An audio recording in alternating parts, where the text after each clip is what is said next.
Assalamualaikum warahmatullahi wabarakatuh. Perkenalkan, nama saya Zulika Kurniati.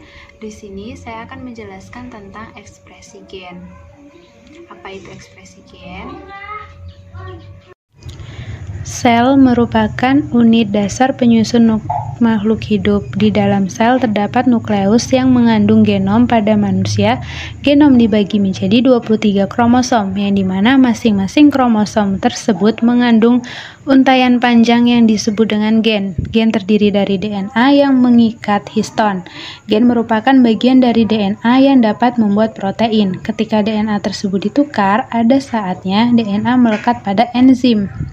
Nah, di enzim, rantai double helix dari DNA akan membuka dan melebar, serta terpisah menjadi rantai DNA di atas dan di bawah. Pada saat DNA menempel pada enzim, tiba-tiba datang nukleotida mRNA yang bergerak dari luar ke dalam mengikat nukleotida DNA pada rantai yang paling bawah sesuai kode genetiknya.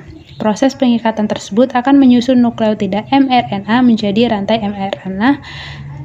Proses ini disebut transkripsi. mRNA berfungsi sebagai template protein. Sebelum terjadi proses translasi, mRNA akan menjadi penghapusan serta penambahan. Kemudian, mRNA akan bergerak keluar melalui celah ke ruangan membran sel menuju ribosom dengan cara bergerak bebas di cairan sitoplasma. Kemudian datanglah ribosom satu dan lainnya yang mengikat mRNA.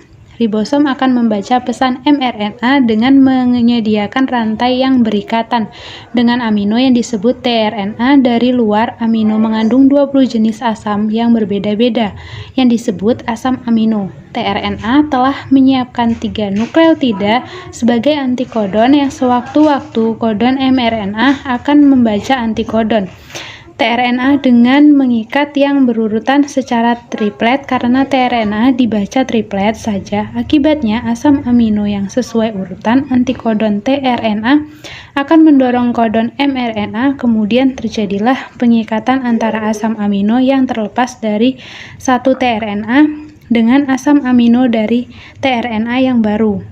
tRNA yang baru akan mendorong mRNA sehingga tRNA ikut terdorong.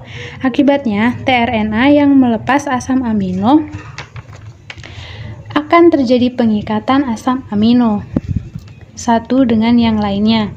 Nah, hasil asam amino yang tersusun membentuk rantai yang disebut sebagai polipeptida hingga keluar dari ribosom.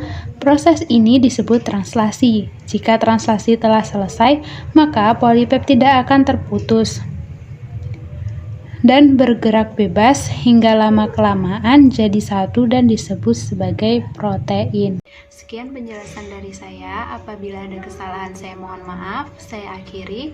Wassalamualaikum warahmatullahi wabarakatuh.